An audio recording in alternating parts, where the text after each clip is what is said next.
I woke up lost in the darkness of the room.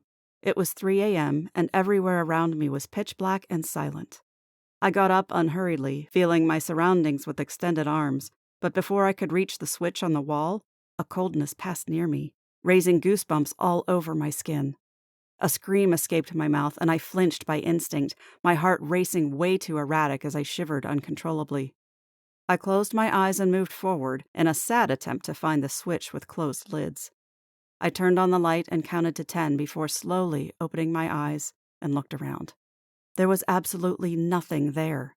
There was never anything there when the lights were on. My life consisted basically of those moments of little panic attacks when voices and shadows appeared to scare me. Ghost is a word that sounds very fanciful for the reality of what these things were to me because, unfortunately, everything was surprisingly too real to be something like a boogeyman story. I never liked, never wanted, or accepted this curse. Never asked for anything other than to have a normal life. But over the years, the only clear thing was that boring would not be part of my situation.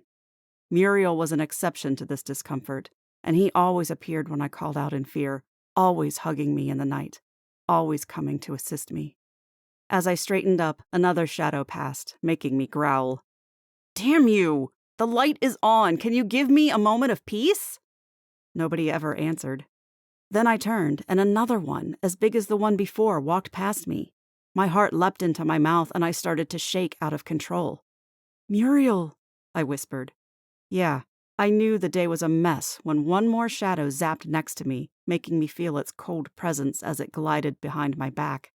There was a strange whisper afterwards, impossible to decipher, which only made me shiver harder.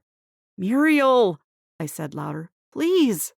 A wave of darkness blanked my eyes for what felt like seconds, and when I could see again, there was a whole other thing before me. I wasn't in my apartment anymore, but instead, there were huge trees in the night and something like distant voices. My heart was racing like never before. I blocked my eyes with the back of my hands and tried to breathe deeply, in through the nose, out through the mouth. When I opened my eyes again, I was facing the wall in my living room. The light was off, not to mention the uncomfortable feeling still lingering. I opened the door and ran out of my apartment, leaving everything open, darting down the stairs toward the building's entrance as fast as I could. I nearly broke the front door down as I sped into the street and sucked in a long, icy breath.